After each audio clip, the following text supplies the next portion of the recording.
What is shaking? You know how we like to do it. You know how we like to. We know how you like. Okay, let me 3, 2, 1. You know how we like to do it on a Monday. There you go, nice and smooth. We like to talk to our friend Brent Jones, number 84 in the program, number 1 in your hearts. There's a bunny. She's come to listen. Lou's come to listen. They want to know what the hell happened to the Niners yesterday. So, before we get to that, though, hello, Brent. How are you? Thomas, great to see you. You know what I've realized? I don't like talking about losses. It's not as fun. They're not as fun. No. Not as fun. Well, let me ease you into that because I got a couple things I wanted to run by you first. Are you if the food drops on the floor, pick it up and eat it guy? Probably depends on the food, but probably so, yeah. Much to the chagrin of my wife. I'm total drop it on the floor and eat it guy. It doesn't really unless it's like sawdust or I'm in a barn or something like that. And look, I'm talking at home. I'm not going to be at a public restaurant dropping stuff on the floor and picking it up and eating. Okay, I do have my limits. Okay, and that's where I draw the line. Somebody else's foot walking over the space where my food just dropped and picking it up and eating it. I mean, who knows where you've been? You could have been on one of those. You could have been anywhere. You could have been walking through one of those theaters on O'Farrell Street. I don't want that on my chicken quesadilla. No, I'm gonna bypass that. Okay, are you once the milk hits the expiration, I'm done with it guy? Oh, I am not, but my wife absolutely is. I'm like, that's is she really advisory rule? Thank you. That's what I keep telling her, Deanna. Like, if it's cereal, it doesn't go bad. It might go a little stale, but they just do that so you keep buying more. Don't fall for that trick. Don't fall for the okie doke. Don't fall for the okie doke. She's always falling for it. My rule of thumb is if it's within 5 days of the date, because I always feel like the date isn't you have to drink it by that date. It's they have to get it out of the store by that date. So if they got to get it out of the store by let's say the 21st. Yep. I got to have 4 or 5 days to drink it. But I mean, the ultimate test is a smell test. You just smell it. It smells sour. Oh, although I will tell you one kind of funny story. It was last week and I poured myself a bowl of cereal in the morning and I ate the whole bowl of cereal and it tasted fine to me. I was like, oh, I didn't even think anything of it. I didn't even look at the date. Didn't smell funny. Didn't taste funny.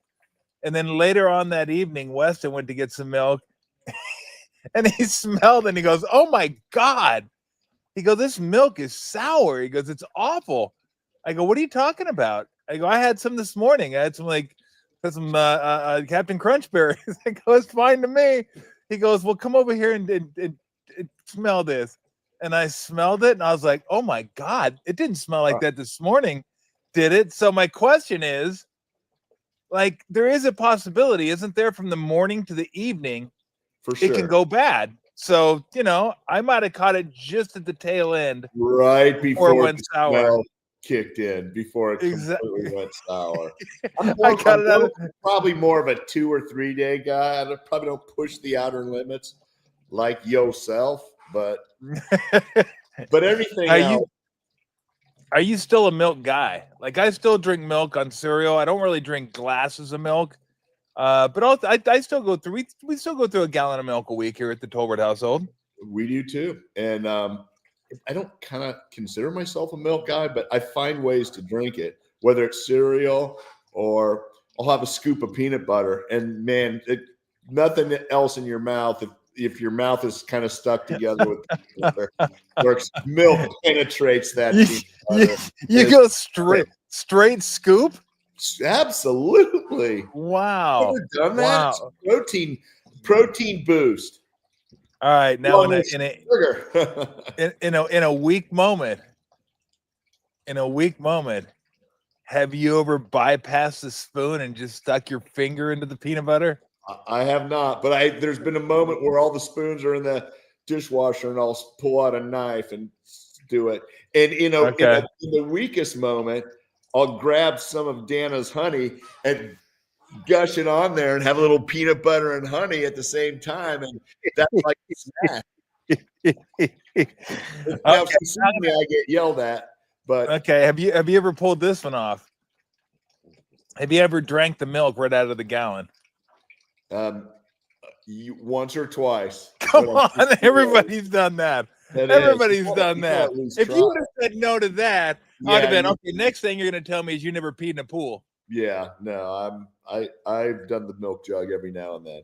It's you feel bad doing it too. You do, but there's a sense of freedom.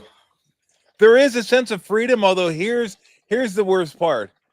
If you because the perfect swig of milk, you don't want to ruin a cup, but the perfect swig of milk is like if you put an Oreo or two in your mouth. Like you don't want to eat an Oreo without milk. I mean, you got to have milk. I got to have milk. I don't need a lot of Oreos, but if I do, I'm milking it up. So I was like, I don't want to get a glass of milk. I just got 2 Oreos. So I stick both the Oreos in my mouth. Look around the corner, make sure no one's there.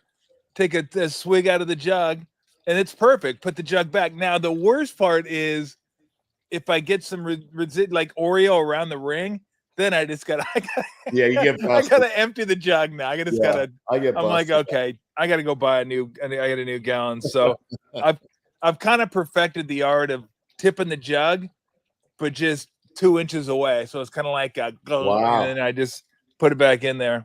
That's a skill set for sure. Yeah, I still don't think the family's digging that. Like if they walked around the corner and saw that, I don't think they're like, "Hey, good, you're at least you're doing that." So thank you. It's not great. It's not great. Build your immune system. That's how it has to go. Yeah, you know what? You got to do what you got to do, right? Eat dirt. Eat dirt and rub dirt on it. All right, let's get to the game yesterday. I said before the Arizona game even that 3-1. I think they're in a good spot. I still think they're in a good spot. Purdy didn't play well yesterday, but to me, you turn the ball over 4 times, you give up a special teams touchdown. Hey, Brent, we got to go 1 week without bringing up special teams. Wow, look at that. I was thinking about that. So much fun, and now we don't. And we don't have to dwell on it, but they suck, period. That was pretty much thought. Our punter gave a great effort, though. Like I was the whole time he was running, I was like, don't pull your hamstring. Like, dude, he's gonna score. I was like, downshift, you're not catching him. Yeah, please don't get hurt. Everybody else is hurt. Please don't get hurt. My gosh. It was frustrating. I felt like we didn't have our A game. With our quarterback. Brock was a little off. Do I feel like his toe was great? No. You know what happens if you can't push off? You're always falling back just a little bit, and that accounts for a high ball in my personal opinion and everything I know about throwing the football. Well, Bergie said the same exact thing. Yeah, and it's just you just kind of can't follow through. You can't transfer your weight correctly, and for all the crazy people out there, Mac Jones probably was less healthy. Than Purdy, but maybe not. It's not perfect time for a short week. But Purdy had a couple touchdown passes. Give the guy some momentum. Give him a break. He had 16 pressures against him. It's not like we'll get to the offensive line in a minute, but you can't have 6 or 7 drops and take all those drops away. If Kendrick Bourne catches that pass, he's going to score. I can tell the angle of the safety, and I can tell the angle of Kendrick Bourne. Catch the ball. That's a touchdown. We probably win. We get away with another game victory in a game that we didn't play great, and we're 4-0. But he dropped it, and he dropped a few others, at least one other, and it kind of felt like everybody else. Like, you got to help your quarterback out. Yeah. So it wasn't great. Offensive line, I don't want to say I'm concerned, but I'm starting to be like, we're not meshing correctly. Yeah. And maybe the Jags defense is better than I thought they were. I thought they were pretty good, but I didn't think they were great. there were times yesterday they looked pretty great. A lot of pressure, creating turnovers. It feels like we can't get past 3 yards of carry. We've got one of the best backs in the league. And I remember there was one good play where we had a big hole open up and McCaffrey gashed him. And then it felt like there wasn't a whole lot else to talk about run game wise. And so we've got to get that push, get that going, maybe be a little bit more stout at the line of scrimmage, pass rush. I mean, yeah, they have some good players, but you know, if you're going to go to the Super Bowl, we're going to have to, or go deep in the playoffs, we're going to have to address that, and it's going to have to come together. And it's feeling a little out of sync to me. What do you think? Absolutely. That's the one thing that I really kind of talked about yesterday. I look at you're down 4 turnovers to none. You give up a punt return, and you have a chance to win the game. You almost lose that game 100% of the time. You almost lose that game 38-10. Yes, 100%. You get killed in games like that. You don't hang around in games like that. Etienne had that really a big run at the beginning, but after that, they put together 270 yards of offense, about 5 yards of play. So the defense, I thought, hung in there and played really well under the circumstances. They didn't get any pressure whatsoever on Lawrence when they did. He burned them. I don't think they came close to getting home. So they're going to have to work on that. But all those things, and that being said, they hung in there and they had a chance. I'm with you on Kendrick Bourne. I thought he had a chance to score on that. That wasn't the only one he dropped or the receivers dropped. And Purdy wasn't great. You're right. He was high. But I think all that is, you know what? Okay, Pearsall's coming back. Get Jennings a couple games, get in the groove. Give him and Bourne a couple games. A month or so, Ayuk will be back. Probably take him a couple games. But just hang in there as best you can until everybody gets back. Kittle's going to be back, which will be big. Yeah. But the one thing I worry about is the running game. It's like, okay, it's 4 games now. And they had one game against the Saints where they averaged 4 yards a carry. And it was just over 4. It wasn't like a monster game. McCaffrey, I don't think's ran over 70 yards in any game. I think it's maybe in the low 60s is high, 50s is right around 50 most games. He's catching the hell out of the ball. He's scoring via the pass. He's making an impact in the passing game. But this is Kyle Shanahan. This is Kyle Shanahan's MO. This is the personality of a Kyle Shanahan team. It's dominant defensive line, dominant offensive line. And the defensive line takes a hit without Bosa. But the offensive line, Trent Williams has lost a step. I mean, it's clear this year. You watch him play. Yeah. He's just not the same guy. But you know what? How long was he going to be the same guy? At some point, let's face it. Right? He's the first ballot Hall of Famer. Absolutely. And he's to keep playing at this age. But yeah, it's kind of the first time where you've seen a few cracks in the wall. Yeah. So I'm with you, Brent. I mean, that's longer than I wanted it to be, but the running game's a little bit concerning right now just because that's how they win football games. When they're really good, they can run the ball. They can run the ball when you know they're going to run the ball. I mean, remember that NFC Championship game against the Rams? They came out and just gashed them, and the Rams knew they were going to do it, and it was 6 yards, 5 yards, 8 yards, 11 yards, 4 yards, 5. I mean, they just gashed them down the field, and they haven't done that once in 4 games. So I'm with you. That after 4 games, I think you start thinking, are they going to be able to run the ball this year? Because they're really going to need to. I agree. And so I've spent a lot of time looking at Christian, and so I've seen what he's doing in the pass game, and I'm thinking, okay, is he not hitting the hole hard enough? Is he missing reads? Is he what is it? And really, I don't think it's him at all. I think he's still Christian McCaffrey. And you see it highlighted in the passing game for sure, where he's get some space, but he's not getting space, not getting holes created, not getting forward push momentum. There's been bits and pieces, certain not as much yesterday, but in other games, just like, okay, here we go. Now we're going to get it.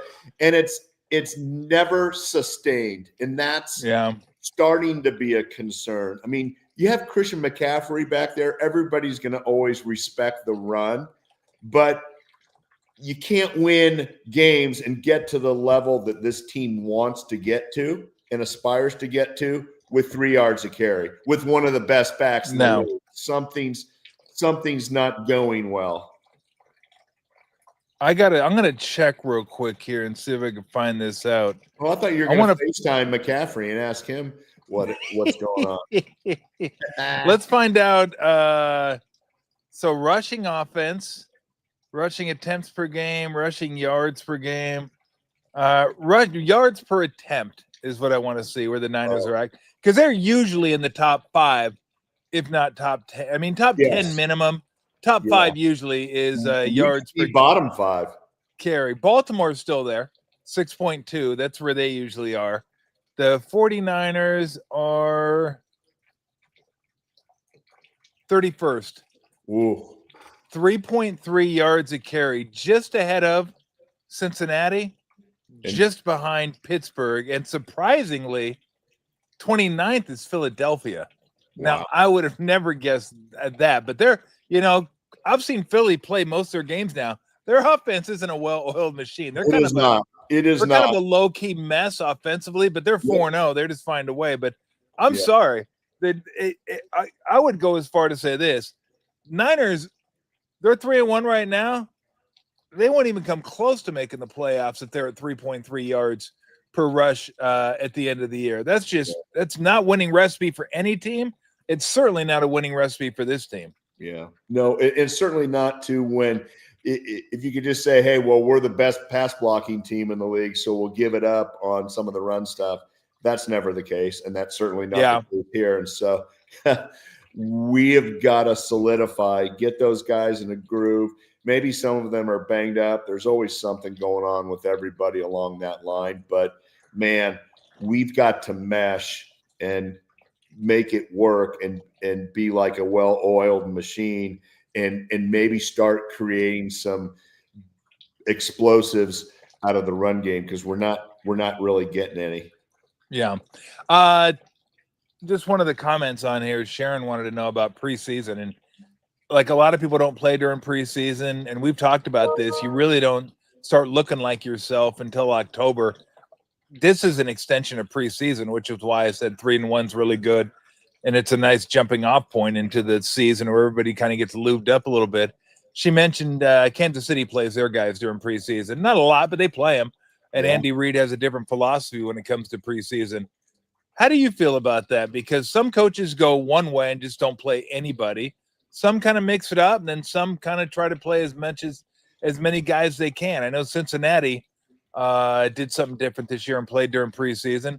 Unfortunately, we're not going to be able to find out if that really worked or not, because Joe Burrow got hurt, but they did win their first 2 games. So how do you feel about preseason and cohesion and that right balance between – because here's my mind, Brent. If you're going to get hurt, you're fucking going to get hurt at some point, okay? Let's just get ready for the season and get out there and practice hard. And if you get hurt, it's football. Like, it happens. But if I'm going to spend my time protecting you and not getting ready for the season, I don't know if I believe in that philosophy. I'm more of an Andy Reid type guy where guys are going to play and get ready. Yeah, I think Sharon makes a good point. I'm in that camp as well. And you don't have to play guys a full game, but a quarter and a half. I mean, you have to work on your communication. You have to know aiming points. You have to know where you're hitting a guy on a double team, and are you getting on the guy's hip, and where's your teammate coming out. There's so many different points of communication throughout an offensive line. And we have talked about this in years past, that the real football and guys starting to get in football shape doesn't really start happening until October, in my opinion.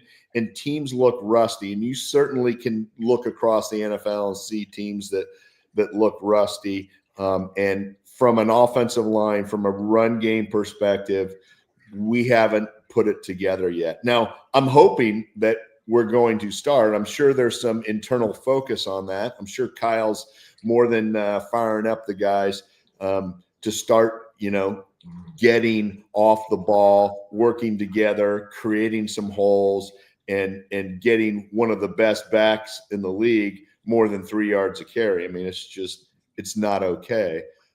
It's not like we're breaking any news here. I know internally they're very well aware of it, but it's something that can't continue to exist, or like you said, we're going to be not happy toward the end of the season.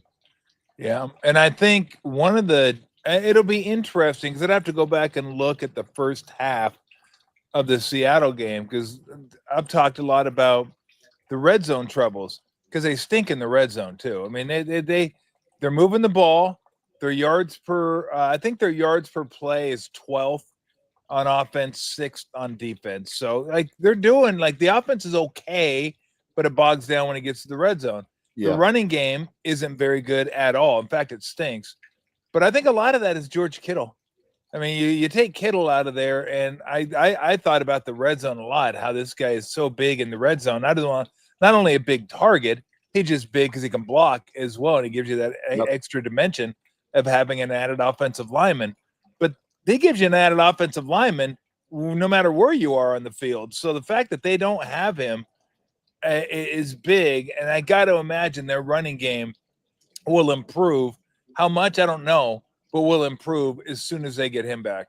Well, I think it will, and I really do believe that. And like you said, in the red zone, you're going to have to be able to run the ball in the red zone, just to keep teams off balance. And it hasn't been there. And then what happens if everybody starts realizing you can't run the ball that much? Then they start playing off, and maybe they don't bite as much on the play action, even though Christian McCaffrey's back there, because they say, hey, well, it doesn't matter because there's line can't block. And so you start playing more for the pass. Maybe you put in an extra nickel man, and that people start daring you to run. I remember we had that one year, like I said, people were playing this nickel and dime on first down. Like, okay, these guys can't run.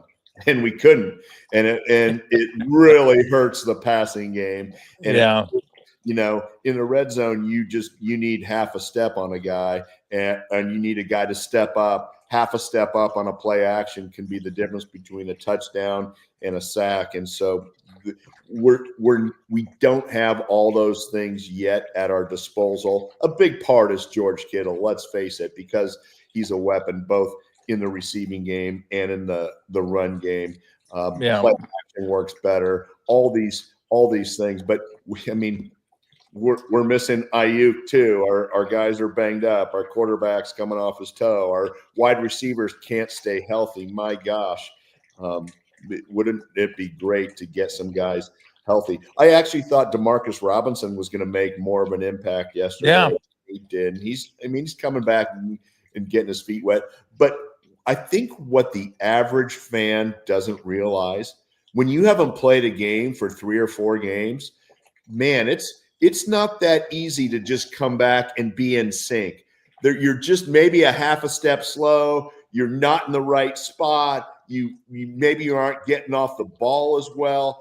It's so minute, but how many times do you see somebody come back after they've been out? Brock Purdy. I mean, there's cobwebs because you haven't been playing every day, and it goes away. After a week of not playing, you kind of lose your, hey, I'm in game shape edge, and I know what's going on, and I'm anticipating, and I'm seeing things. I kind of feel like you're out more than a week. You start to just incrementally gain a few cobwebs, and you don't see guys that are out, come back and have monster games. It's very rare, because it's just not happening. Even great players. Yeah. It's just not quite the same. Just takes you a minute. Doesn't matter what sport it is. Yeah. The timing, it's just everything. Just a little, you're a little off. And that's what guys are when they come back. And that's what Purdy was. The one thing I'm curious about Purdy is, and there were reports that, he talked to Shanahan after the game last night and said his toe was bothering him. And I thought once he was back, they were good to go. And this isn't something you want to, he's in, he's out, he's in, he's out. And it's just interesting that I don't know if he did something during the game, they didn't think he could re-injure it, and he did. I don't know. or it's just natural soreness from having an injury and kind of working your way through it. That I don't know, but it is a little concerning to think, well, God, he might be here for one game, then have to miss another game. And yeah, it's a bye week, so it's short this week, but then you're going to get some extra rest on the backside. But that was a little concerning because I thought, oh, he's good to go now, but maybe he's not. I think with the 49ers, we can't assume anything when it comes to health because it's that's a good point. We can't catch a break. Like, are you kidding me? We've got a waiting line at the tent. Like, holy smoke! A waiting line. I don't even know what to say. At some point, you're like serving 742. Yes, 742. Yeah, no, it's just, there you go, ding.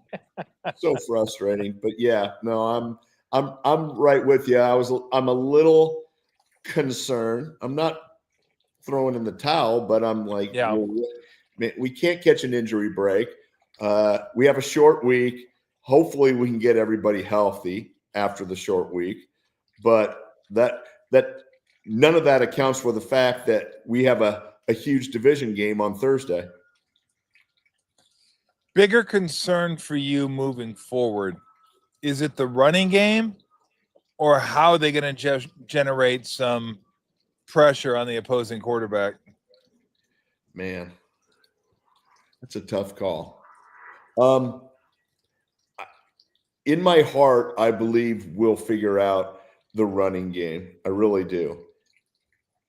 I'm not so sure, and we talked about it last week, Robert Saleh is going to have to manufacture pressure, and it's going to have to come from somewhere. And it didn't come from anywhere yesterday.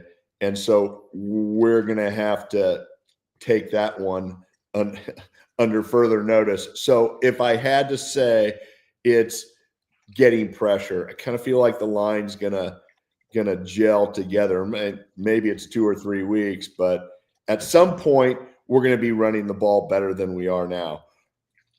I'm not so sure that somebody's going to step up out of our current group of people and saying, hey, I'm the man. I'm going to step up for Bosa and I'm going to create havoc for the opposing quarterback game in and game out. So I think this that's stat.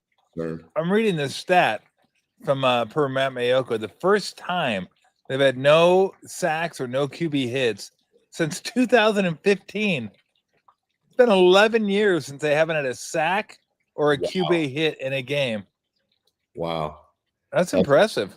It's impressive, and yet that's a brutal stat for where we are right now. It is definitely a brutal stat. Here's the thing, too. They're 3-1. They haven't won the turnover battle in any game. They've tied twice, and they've lost twice. They've turned the ball over. Brock Purdy has turned the ball over 8 times or 4 times, 4 interceptions, I should say. He's got at least 1 fumble that I know of. Yeah. I love it that, and then I just brought that up because, usually when you lose a turnover battle 2 games and you're tied in the other 2, you're probably not going to be 3-1. So again, when we said they were kind of dancing in between raindrops the first 3 games of the season, that's what they were doing. And they finally got wet yesterday. So, like I said, 3-1 is still feels pretty good. Feels pretty good to me. I went to bed last night kind of mad thinking, okay, we probably didn't deserve to win, but Kendrick Bourne, you got to catch that ball. And and we win the game, is in my opinion. We're going to win if that happens. And so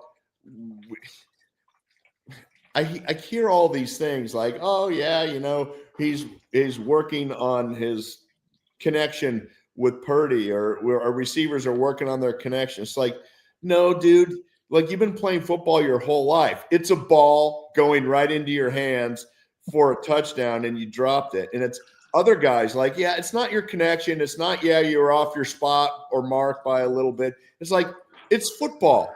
Catch the freaking ball. We win the game. It's just like a kicker. Kick the ball through the uprights and we win the game. And so sometimes there's too much fuzziness to all the stuff going on out there. You run a route, the ball's going to be in your hands. It's at this level. Catch the ball, score the touchdown.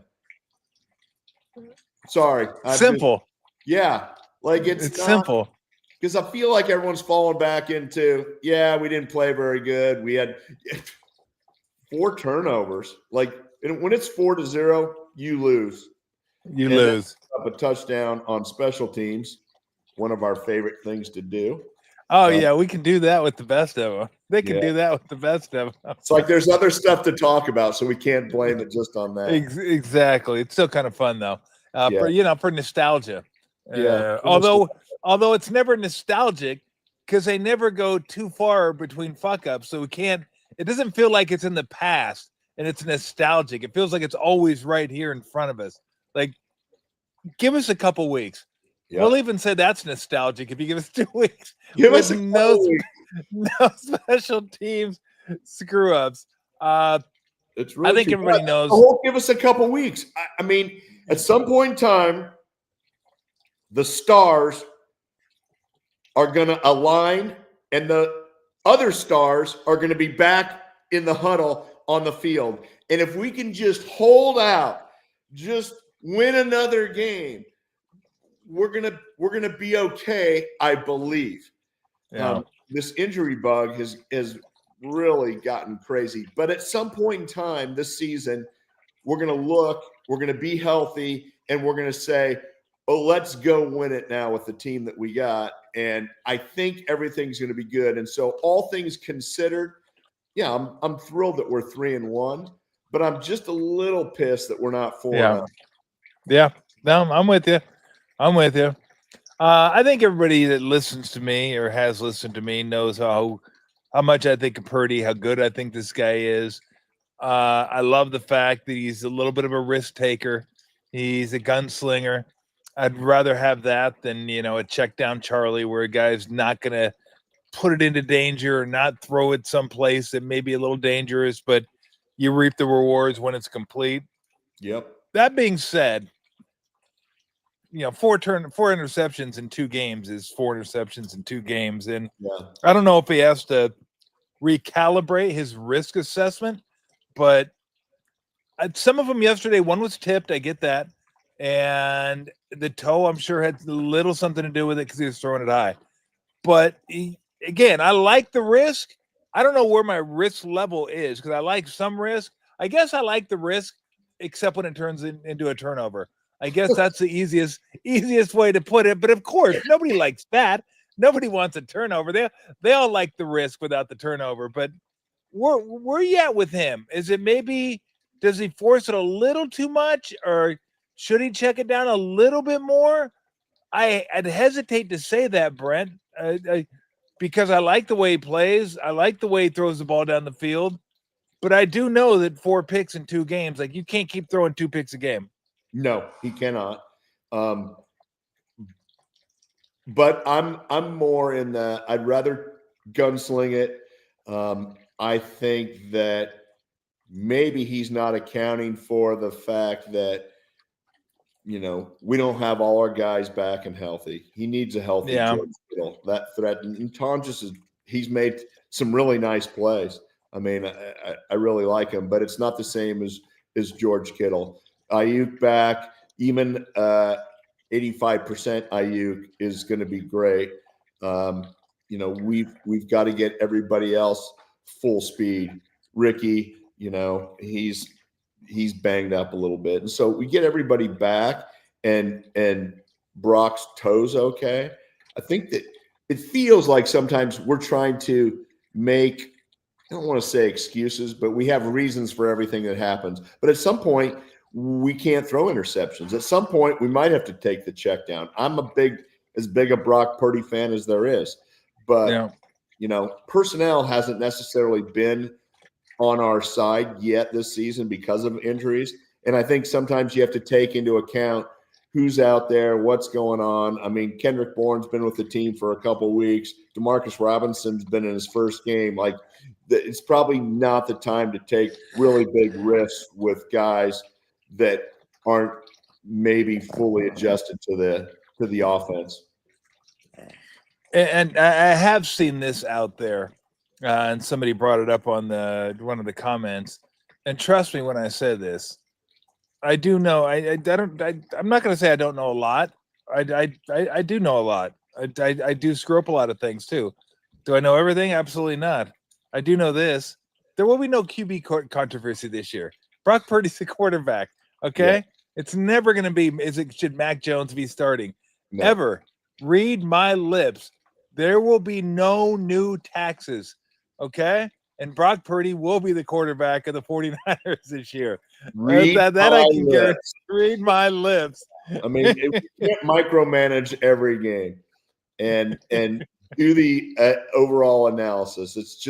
It's not right. It's a waste of time. I can give you a list of several other premier NFL quarterbacks that didn't look so great yesterday. Oh, absolutely. So or from Rafi Palmeiro. Oh my I God. did not do steroids while pointing at the camera. Bold strategy. They did him. Bold strategy for a guy that absolutely did steroids, which was great. Okay, I didn't make much of Cohn and Saleh. I thought it was stupid, to be honest with you. Like, if I'm Saleh, I probably don't say, yeah, it's legally stealing. I mean, you know what you're doing. You're trying to stir up shit, and you're saying they're kind of on the edge. Maybe they're cheating, but you throw in the legalese so you could like have it. Look, I said legal cheating. What are you talking? It's like it just there's no reason for him to say that unless he wanted to get under his skin a little bit. And I know he was up for the Jags job, and then Cohn took it, and then I didn't want to take it, and then came back and took it. So still. But if you're Liam Cohn, you won the game. Like, what do you got to come back and circle back for? Like, just walk off the field. I thought it was funny that Saleh said, "I'll end your fucking life." Is like, does anybody really think he's gonna go kill the guy? Like, it's the last time you saw a coach kill another coach after never. I mean, although Jim Schwartz wanted to kill Jim Harbaugh. We've both seen a lot of coach killers. But not each other. I may have played with one. May have played with one. Now, yes. I think Schwartz wanted to kill Harbaugh a few years ago at the end of the Lions Niners game. Of course he did. So did Pete Carroll back in that SC. Yeah. What's your deal? What's your deal? What's your deal? But it's never ever happened. Did you make much of that? I was like, whatever. It's just kind of it's kind of stupid. Whatever. Actually, it would have been cool to see two coaches go at it. I don't think any guy named Liam is going to end up on the winning side of a fight. It's just my gut. I just had to throw that out there. Name a guy named Liam that is a badass. I haven't come across one, but I don't know. There's some pretty good Irish boxers. I bet you I could find one. Okay. Well, I just have never met one. So I was going to go with Saleh in a. I would too. TKO. Yes. But it's just players do it all the time, and somehow there's some history there. I don't know what it was, but for me, when I see stuff like that, it's part of the amusement. I'm like, oh wow, cool. So let me check out the video. It's just more amusing than anything else because nothing really comes of it. Yeah, there was. I saw the video. I was like, that's it. Yeah, I mean, I wanted a little bit. I wanted a little bit more. To hold the other guy's back. I wanted at least a charge or something. Did Walsh ever have a rivalry with anybody? Any of their coaches? Oh, I guarantee he did. Because of the genius. You think other coaches thought he was arrogant? Monitor, it was a big. Yeah. It was a big deal. Was it with some guys? Yeah. I guarantee you. Let's see, Mike Ditka wasn't a big fan. Obviously. Let's see. I guarantee you there was a lot of respect by a lot of coaches, but there were some guys it bothered. Sam Weiss wanted a piece of Bill more than anything because I think did he really? Because he was kind of the understudy, and that's what I thought. Yeah, Brown family where Bill had kind of trained under Paul. That it was there's all kinds of backstories there. So that. What about Glan? I'm guessing Glanville wasn't a Glanville. I'm trying to think if Glanville and Bill had matched up. I know we met Glanville in '89. I think that was George or '90. Okay. And so I was just trying to, but yeah, Glanville would have been a guy. I know Weiss couldn't stand Glanville. Well, yeah. Remember he onside kicked it. They were winning by like 1,000, and he onside kicked it at the end of the, and then kicked a field goal. What's your deal? Well, I love the what's your deal. That's just one of my favorites. What's your deal? Oh, that's hilarious. All right, before we go speaking ahead. of what's your deal, how did the Chargers lose yesterday? I didn't get to watch much of that game. Well, I mean, they're missing both their tackles now. Slater was out for the season, and Alt got hurt yesterday, so he's out. Hampton ran pretty good, but they kind of got after Herbert a little bit. I mean, that's really the best part of the Giants. Is pretty good. Yeah, the front four of the Giants, that's probably the best unit on the squad. And then Dart was fine yesterday. Like, he didn't do anything special, but he ran. Yeah. He didn't turn the ball over. He didn't throw 12 checkdowns. He did not. He ran a lot, though.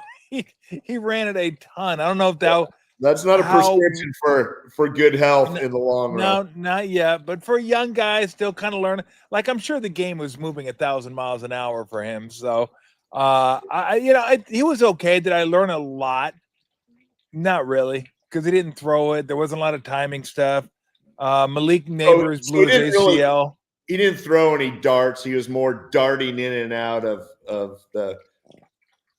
You're a big fan of the puns, aren't you? I love the puns. Like, you know what? I know you do. I hadn't really thought of it. They just kind of come in the moment. And I'm like, I know they do.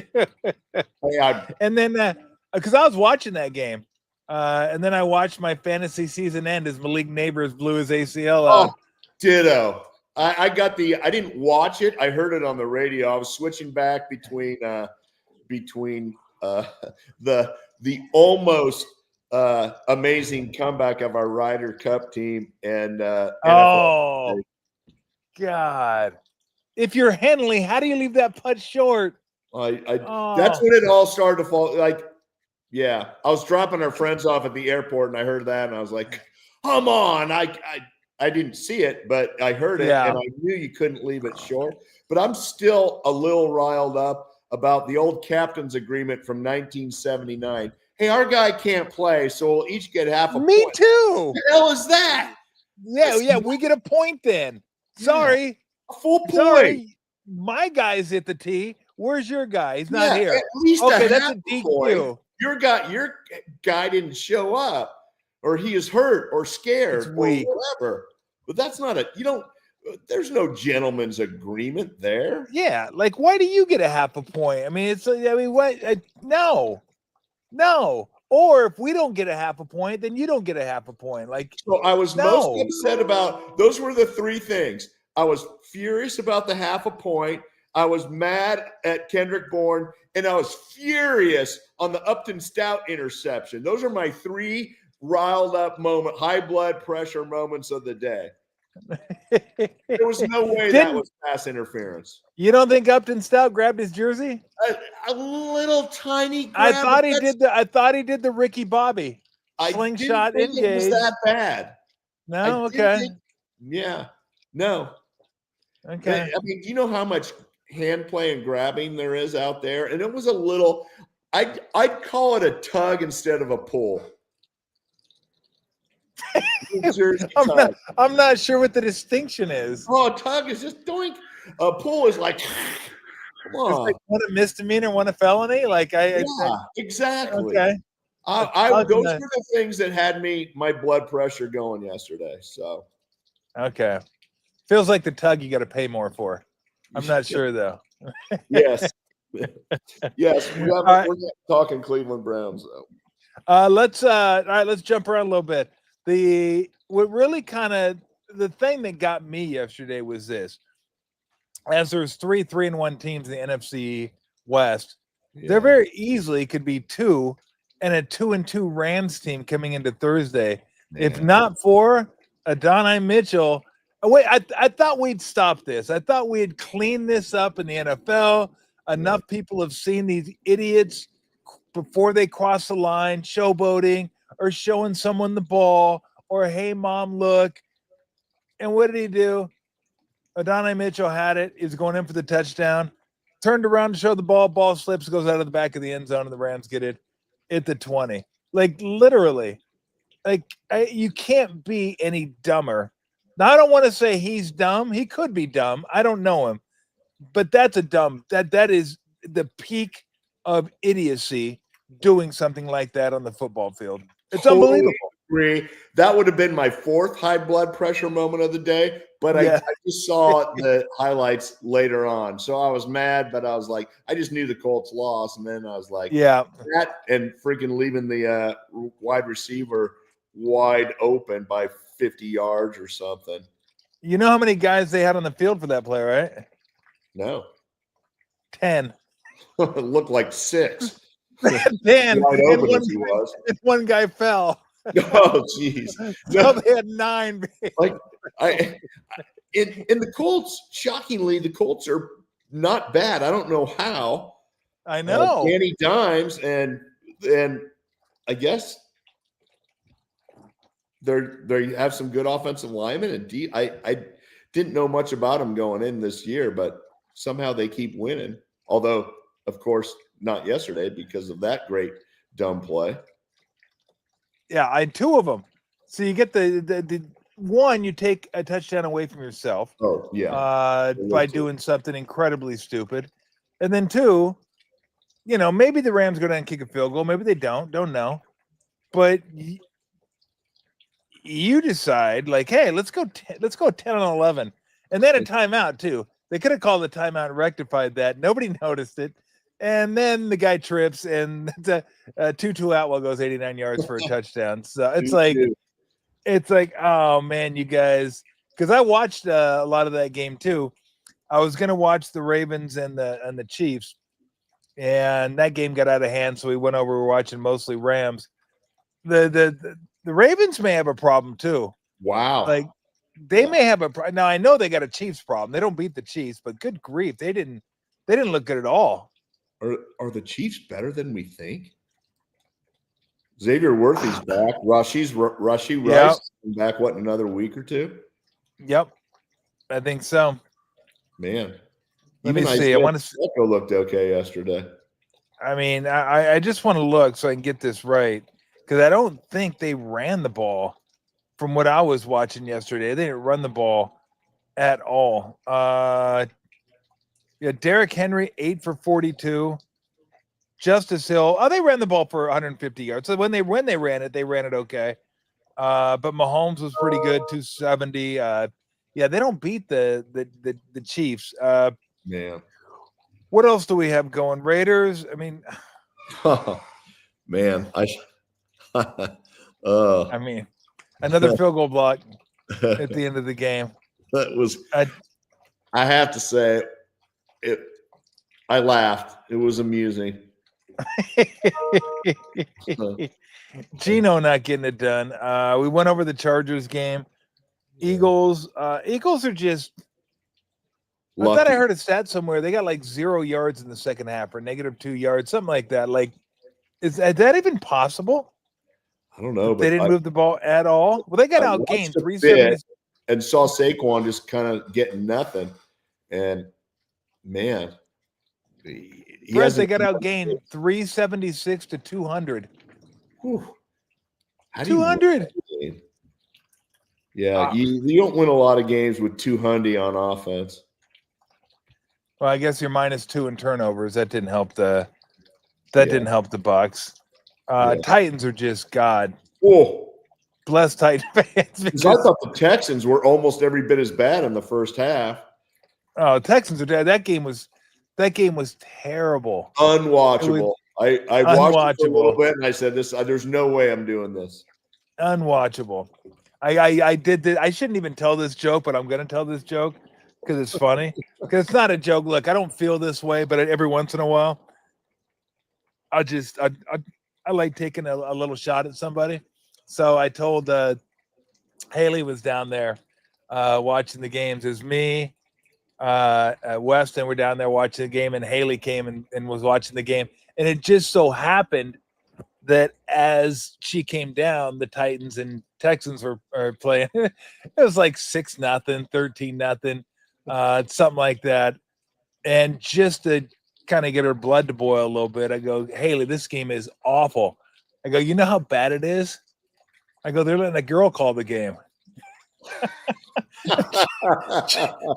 She got so mad at me. She goes, really? I go, Haley, I'm kidding.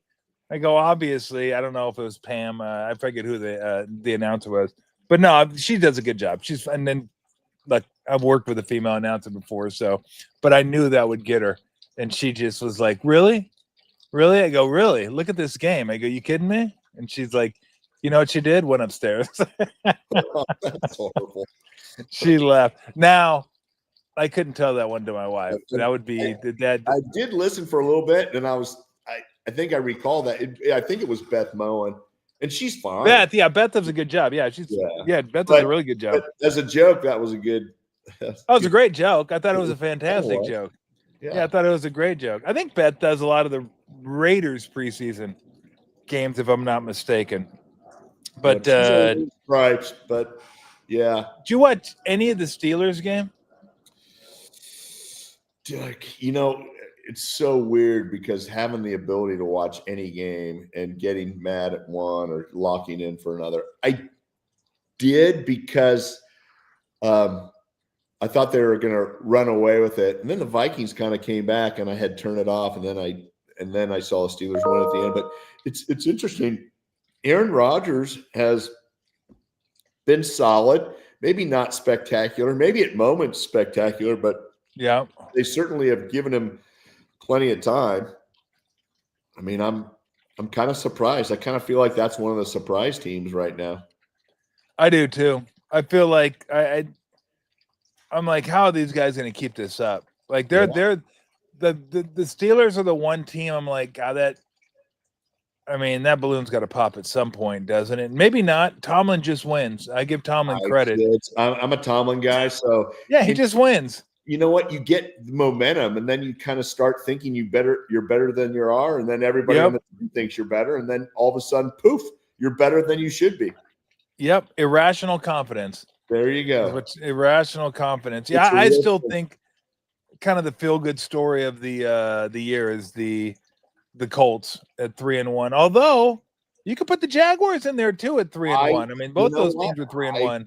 I didn't see it coming on the Jag side, and it's so weird because I feel like Trevor Lawrence at times has all day to throw, and it's like, where's he throwing it to sometimes? And I don't know if he threw for $175 or something against us and a touchdown, but man, if we had that much time, we could throw for 200 yards. Yeah. Man, I don't know. I can't even lift my arm over my head. How they win. These next 4 weeks are going to start to tell the tale, and I think you're going to start seeing teams maneuvering. Some teams are going to get on a roll. Everybody's going to, now preseason's over. The real season starts this next week. Yep. So we're going to see, because it's going to change for a lot of teams, good or bad. Yeah, close to 25% through the season. I think the Eagles are due for some kind of regression because I don't know how they keep winning. Everything else, I don't know if there's any more surprises. We all knew the Saints would stink. Yeah. Panthers bad. Giants we thought would be bad. So I don't. Did we know the Raiders were going to be this bad?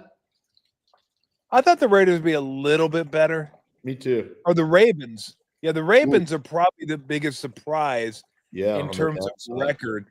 Like, I still think they're going to turn it around because as much as I like Tomlin, I still think that team's due for regression. You have no Joe Burrow in Cincinnati, and you have Joe Flacco leading Cleveland. So I still think that division is wide open. We're only 4 games into this thing. And Baltimore still has some stuff to figure out. I don't know if I'd make them favorites to win the division right now, but I wouldn't make them a big underdog. I tell you that. No, we got to have our Week 8 recap and see who's a pretender and who's starting to turn it around and going to be on, because I think that's when the the real momentum starts building and teams are meshing, guys are coming together and they're playing well or they're not. And it's at that point, it's really tough to all of a sudden, be one of the regressive teams and bootstrap yourself back up into a realistic run in the second half of the season if you're regressing over these next 4 weeks. No, outside of injury, of course. Yeah, no doubt about it. And actually, I think I would make the Ravens favorite to win the division. Now that I think about it. All right, brother. I know you got to run. You got a phone call, so I always appreciate your participation on a Monday, and enjoy the week. And we'll look forward to doing it again next Monday. It will. Let's get a win. We'll have 4 days to soak it in, create some really great perspectives, some humorous insights, and I don't want to live with a loss to the Rams for 4 days. No, I don't think anybody does. I don't think anybody does. You want to be able to say same old Rams. Yeah, we say same old sorry ass Rams. That was awesome. Sorry. Remember that? Same old sorry. Who said that? I forget now. I don't know, but I think it was part of your era. It was my era. I'm trying to think. Like we beat them like 19 times in a row at one point. Is that what it was? Yeah. Was it Gary Plummer? It sounds like something he would say. Steve wouldn't say that. No Jerry way. Wouldn't say that. Who else? I'm just trying to think of who would say it. Yeah, Plummer would say it. Yeah, I don't know. Yeah, we'll have to get the quote. It's out there in the internet verse. We'll have it. Old sorry ass Ram. Such a great line. It sounds like such a great line. Would certainly say that. That might have predated Cross. I mean, that might have been after Randy Cross, though. Because I want to say that the Rams were at least decent back in the early 80s. Yeah. Hey, you know what I heard? This is a scoop. South Lake, Texas.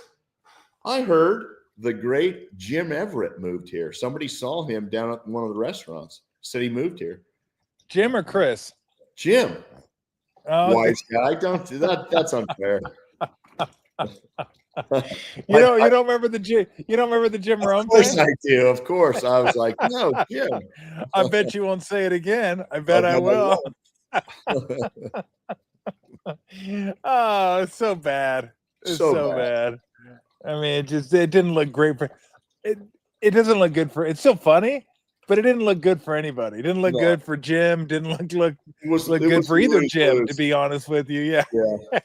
It was lose-lose. It was lose-lose. We got to laugh about it, though, so that was kind of fun. We did. Who knew? By the way, before we let you go, how'd your football team do this weekend? Oh, South Lake dominated again. We're on a roll. Did they? Yeah. Do you have any decent teams left on your schedule?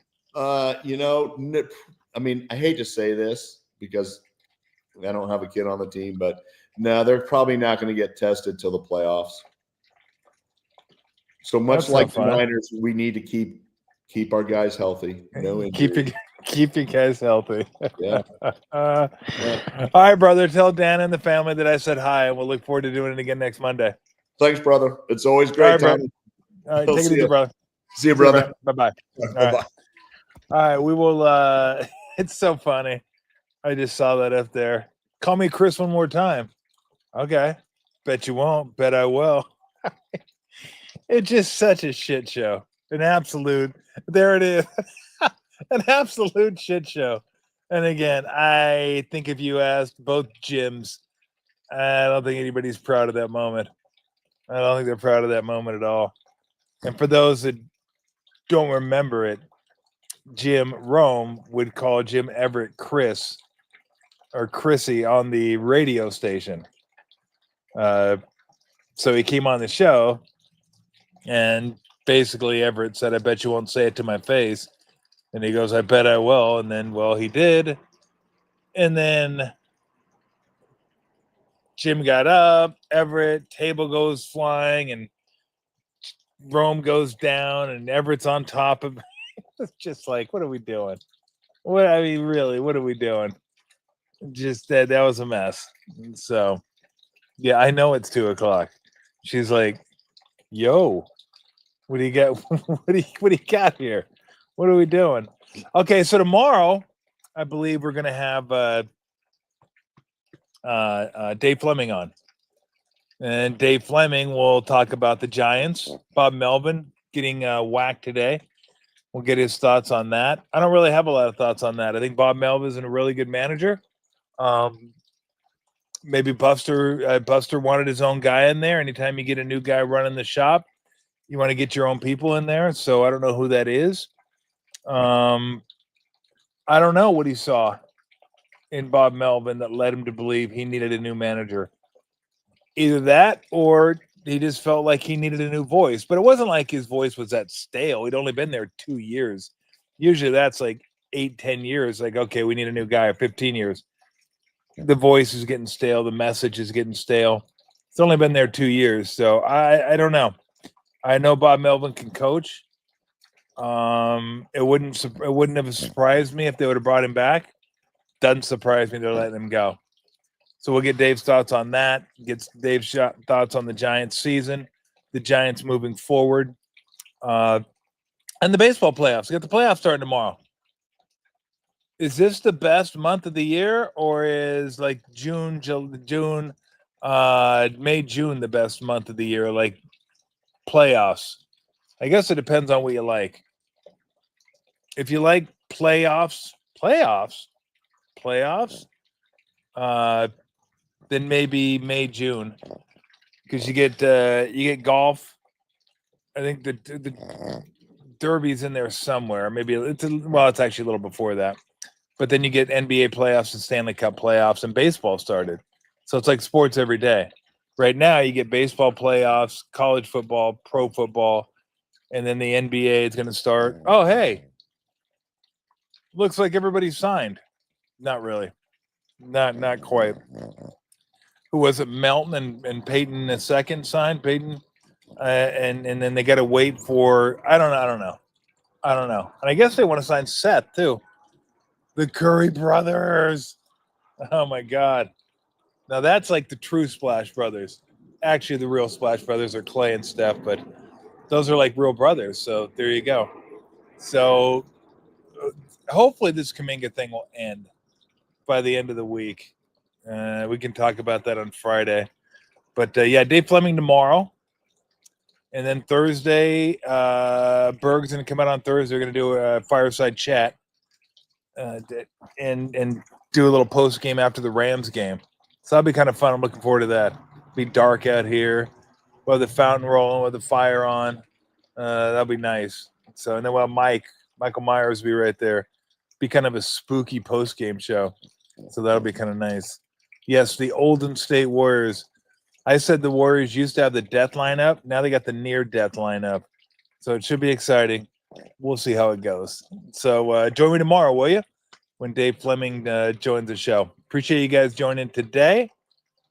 Like, subscribe, all that kind of stuff. What does this say? Oh, hey, I got a meeting tonight. I also got to get Camila from school in about a half an hour. So like, subscribe. That would be much appreciated. The Bay Area Sports Collective, BASC.com. If you want to go check that out, that has a page there. It has all the shows there. Lund's show, Rod Brooks, Amy G, Affelt, Paulie and Tony. Did I say Lund? If not, Lund. So go there and check the Bay Area Sports Collective out as well. And Spotify, YouTube, Apple Music, wherever you get your podcast, blah, blah, blah, blah, blah, blah, blah, blah, blah. I do this apparently once a month. Actually, it's about once every 2 months. So, I